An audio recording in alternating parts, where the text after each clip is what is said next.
लाओ त्से अगला सूत्र कहते हैं, ब्रह्मांड का एक आदि था जिसे ब्रह्मांड की माता माना जा सकता है। माता से हम उसके पुत्रों को जान सकते हैं। पुत्रों को जानकर माता से जुड़े रहो। इस प्रकार व्यक्ति का पूरा जीवन हानि से बचाया जा सकता है। उसके छिद्रों को भर दो, उसके द्वारों को बंद करो और व्यक्ति का पूरा जीवन श्रम मुक्त हो जाता है। उसके छिद्रों को खुला छोड़ दो, उसके कारोबार में व्यस्त रहो और फिर आजीवन मुक्ति का कोई उपाय नहीं है। जो लघु को देख सके वह स्पष्ट दृष्टि वाला है। जो कुलीनता के साथ जीता है वह बलवान है। प्रकाश को काम में लाओ और स्पष्ट दृष्टि को पुनः प्राप्त करो। इस प्रकार अपने को बाद में आने वाली पीड़ा से बचा सकते हो। इसे ही परम में विश्राम करना कहते हैं। चलिए अब इस सूत्र को गहराई से समझते हैं। ब्रह्मांड का एक आदि स्रोत था, एक मौन जिसे हम माता कह सकते हैं। वही माता जिससे यह समूचा अस्तित्व जन्मा है। पुत्रों को देखकर हम माता का कुछ आभास कर सकते हैं, लेकिन पुत्रों को जानकर भी हम माता को पूरी तरह नहीं जान सकते। इसलिए पुत्रों में उलझे रहो, लेकिन माता से जुड़े रहो, क्योंकि वही जुड़ाव तुम्हें हानि से बचा सकता है। हर मनुष्य किसी न किसी मोड़ पर भटका है और बचने का केवल एक ही उपाय है, वापस लौटना। वो क्षण जब तुम भटके थे, वही चौराहा, वहीं तुम्हें लौटना होगा। जैसे कोई पथिक रास्ता भूल जाए और मीलों भटकने के बाद उसे एहसास हो कि वह दिशा ही गलत थी, तब वो क्या करेगा? या तो वह रास्ता बदलने का साहस करेगा, या कहेगा अब तो बहुत दूर आ चुका हूं, अब लौटना कैसे संभव है। और यही डर भीतर घर कर जाता है। कोई 30 साल से भटक रहा है, कोई 50 जन्मों से। इतना समय इस गलत राह में लगा चुका है कि अब पीछे लौटने की हिम्मत नहीं होती। और यही कारण है कि लोग संतों के पास जाने से डरते हैं, क्योंकि संत सिर्फ सांत्वना नहीं देते, वे दर्पण दिखाते हैं। उनसे मिलने के बाद पहला अनुभव आनंद नहीं, पीड़ा होता है। पहली चोट यही होती है कि मैं गलत था। अब तक तुम यही मानते आए थे कि तुम ही सही हो। शायद पूरी दुनिया गलत हो, लेकिन तुम नहीं। और जब कोई संत कहता है तुम्हारा जीवन व्यर्थ गया, तुम्हारे हाथ में सिर्फ धूल है जिसे तुम सोना समझते रहे, तो भीतर बहुत कुछ टूटता है। इसलिए जो संसार में डूबा है वह सत्य की ओर जाने से घबराता है। लेकिन अगर कोई भूल से भी किसी संत के पास पहुंच गया, किसी जिज्ञासा से, किसी संयोग से, तो फिर वह वैसा नहीं रह पाता जैसा पहले था। कोई ना कोई दरार भीतर पड़ ही जाती है और वहीं से धर्म की शुरुआत होती है। तब तुम पहली बार खुद पर ही संदेह करने लगते हो, अपनी धारणाओं पर, अपने रास्ते पर। क्योंकि जब तक तुम खुद को पूर्ण मानते हो, तब तक किसी सत्य की संभावना ही नहीं बनती। अगर तुम ही सही हो तो फिर तुम्हारे दुख भी सही हैं। फिर कोई शिकायत मत करो, लेकिन भीतर एक चाह होती है, कोई आए और कहे कि दुख तुम्हारे कारण नहीं, किसी और के कारण है। ऐसे कहने वाले मिलते हैं, बहुत आयत में मिलते हैं, और इसलिए उनकी भीड़ भी बहुत है। कम्युनिज्म इतना आकर्षक क्यों है? क्योंकि वह कहता है दुख तुम्हारे कारण नहीं है, समाज की व्यवस्था दोषी है, तुम पीड़ित हो लेकिन जिम्मेदार नहीं।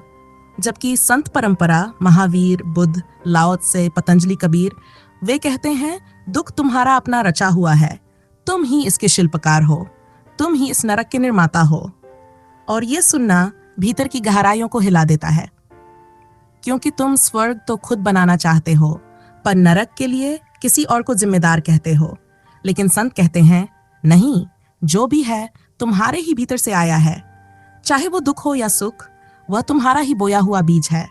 शायद पिछली यात्रा में पिछली किसी भूल में बोया गया हो, लेकिन बीज तुम्हारा ही था। अब अगर तुम मुक्त होना चाहते हो तो वही करना होगा जो कोई खोया हुआ पथिक करता है। वापस लौटो, उस चौराहे पर लौटो जहां से तुम, और वहीं से चलो दोबारा, एक नई दृष्टि, एक नई समझ और एक जागी हुई चेतना के साथ। ब्रह्मांड का एक आदि था, एक मौन, एक रहस्य, जिसे लाओ त्से ने ब्रह्मांड की माता कहा।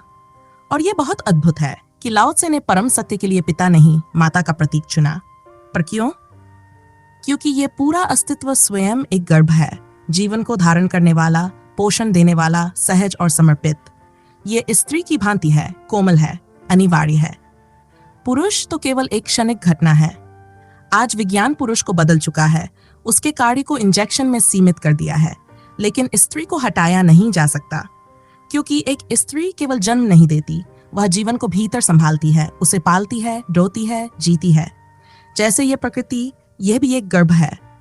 इसीलिए लाओ त्से के लिए परमात्मा स्त्री सुलभ है। ममत्व से भरा हुआ, कोमल और धैर्यवान, ना कि पुरुष जैसा जो आदेश दे, शासन करे, नियंत्रण चाहता हो। लेकिन पुरुष के अहंकार ने परमात्मा को पिता बना डाला। हम कहते हैं गॉड द फादर। ये ईश्वर नहीं, पुरुष का दम्भ है। असल में ईश्वर माता है, क्योंकि वह जीवन देती है, संभालती है और कभी शिकायत नहीं करती। ब्रह्मांड का जो आदि है वही तुम्हारा भी आदि है। तुम ब्रह्मांड से अलग नहीं हो, तुम उससे अलग हो ही नहीं सकते। ये एक विशाल ताना बाना है, एक ऐसा जाल जहां कोई भी तंतु अकेला नहीं है। वृक्ष, नदी, पर्वत, पक्षी, मनुष्य सब एक ही लय में बंधे हैं। अगर अस्तित्व मिट जाए तो तुम कैसे रहोगे? तुम हो ही इसलिए कि अस्तित्व है। कल मैंने बाइबल में पढ़ा, पहले दिन ईश्वर ने प्रकाश और अंधकार बनाया और चौथे दिन सूरज, चांद और तारे। पढ़कर मुस्कान आ गई। प्रकाश पहले और प्रकाश का स्रोत बाद में। यह सोच बटी हुई है।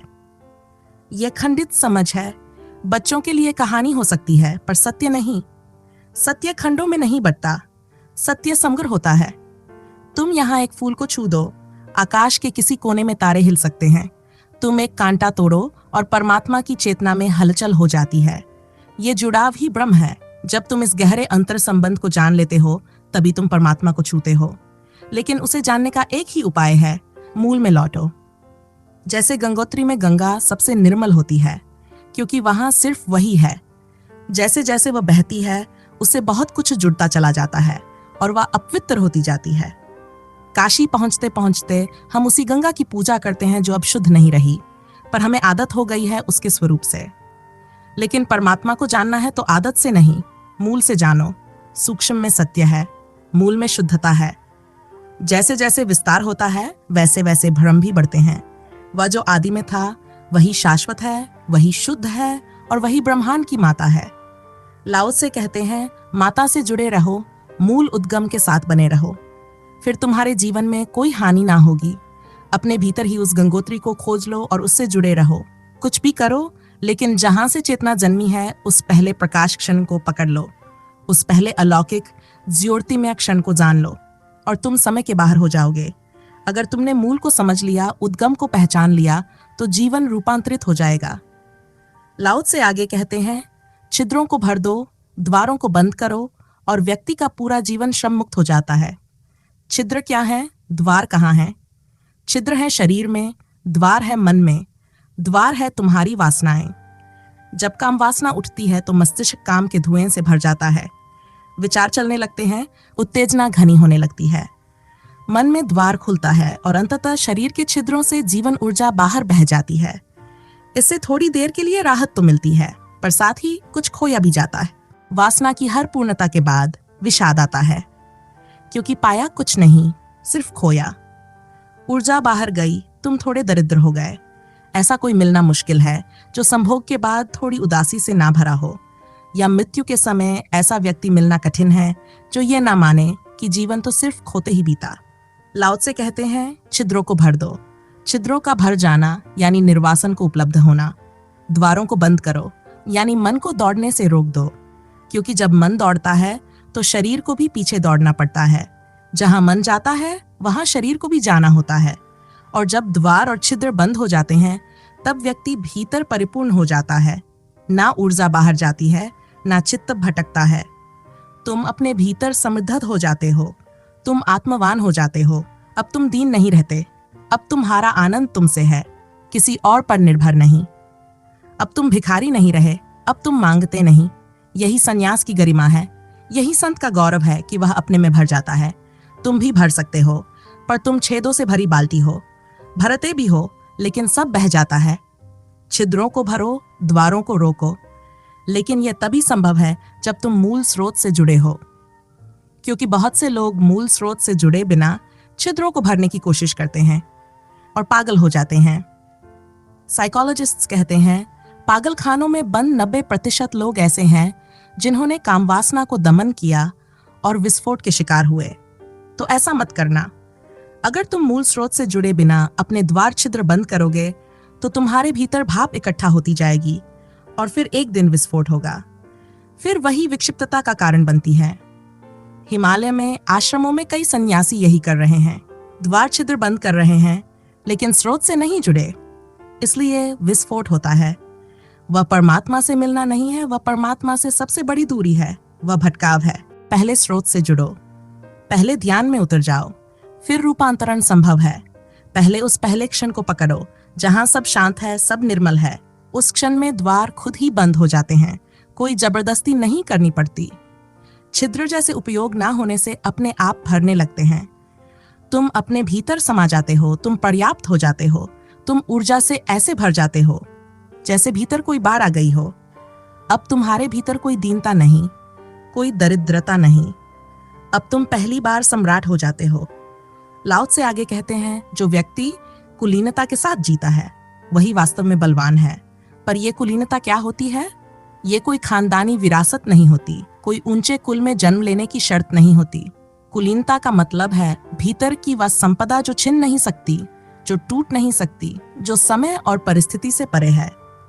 तुमने कभी किसी ऐसे व्यक्ति को देखा है जिसके कपड़े भले ही फटे हों मगर जिसकी आंखों में गहराई हो, जैसे कोई सम्राट झांक रहा हो, जिसके पास कोई ताज ना हो मगर जिसकी उपस्थिति से हवा भी रुककर झुक जाए। वो चाहे भिखारी हो, फकीर हो, पर उसकी चाल में शांति होती है, उसकी उपस्थिति में एक ऊर्जा होती है। जैसे रेगिस्तान में अचानक कोई बादल आ गया हो और वह बादल केवल जल नहीं लाता, वह जीवन लाता है। तुम उसके पास बैठो तो भीतर कुछ शांत हो जाता है, कोई टूटता नहीं, कुछ जुड़ने लगता है। उसके पास कुछ सिक्के नहीं, वस्तुएं नहीं, बल्कि उसका संपूर्ण जीवन ही एक दान है। वो किसी चीज का प्रचार नहीं करता, कोई शिक्षण नहीं देता, वह सिर्फ होता है और उसका होना ही तुम्हें बदल देता है। लाओ त्से इसे कुलीनता कहते हैं। एक सन्यासी तब तक सन्यासी नहीं होता जब तक वह अकारण प्रसन्न ना हो, बिना किसी वजह के, बिना किसी संपत्ति के, बिना किसी उपलब्धि के। फिर भी यदि कोई भीतर से मुस्कुरा रहा है तो समझो उसे परमात्मा छू गया है।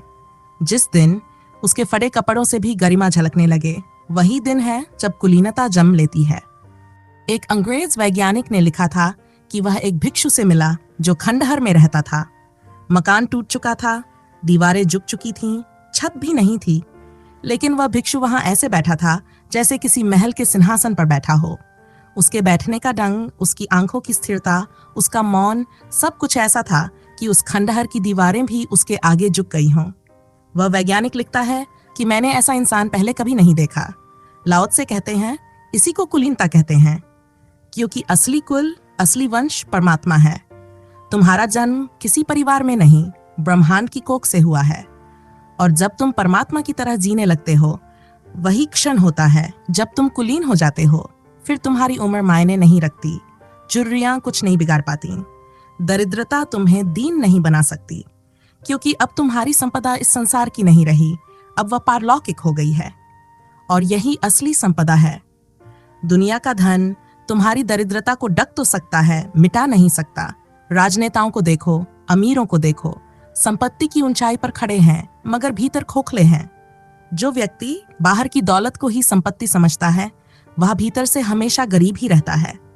लेकिन जिसने भीतर की संपदा को पा लिया, वह जहां भी जाए वहां अमृत की वर्षा होती है, वहीं से कुलीनता शुरू होती है।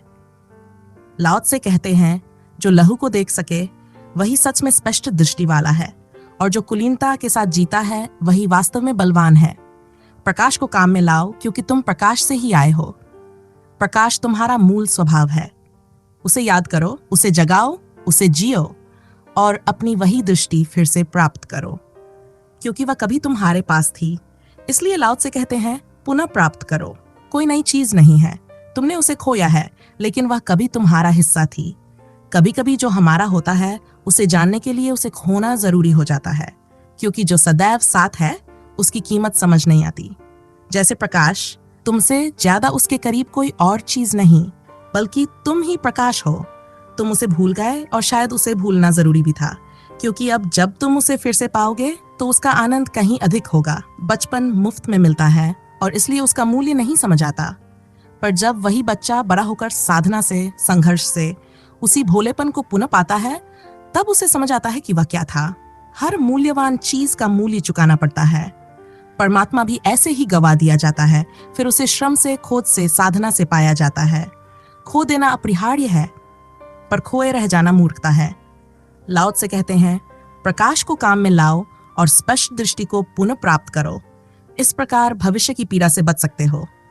जो पीछे हो गया वह हो गया। अतीत को बदला नहीं जा सकता, लेकिन भविष्य अभी आया नहीं है, उसे बदला जा सकता है। फिर क्यों लोग अतीत के घावों को कुरेद कुरेद कर देखते रहते हैं? घावों में अंगुली डालते रहते हैं। जो जा चुका वह अब लौट कर नहीं आएगा, पर जो आने वाला है वह तुम्हारे हाथ में है। अगर तुम अतीत में ही फंसे रहोगे तो वह अतीत ही फिर दोहराया जाएगा। कल का दुख अगर आज भी पकड़े रखोगे तो कल भी वही दुख दोबारा जन्म लेगा।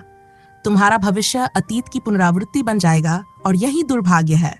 प्रकाश को काम में लाओ, अपने जीवन ऊर्जा को उसके मूल स्रोत से जोड़ो। यही ध्यान है। ध्यान का अर्थ है लौट चलो अपनी जड़ों की ओर। वह सरोवर भीतर ही है, बस एक डुबकी लगानी है और करोड़ों जन्मों की धूल धुल जाती है। कोई फर्क नहीं पड़ता अंधेरा कितना पुराना है, एक दीपक जलता है और सब अंधकार छट जाता है।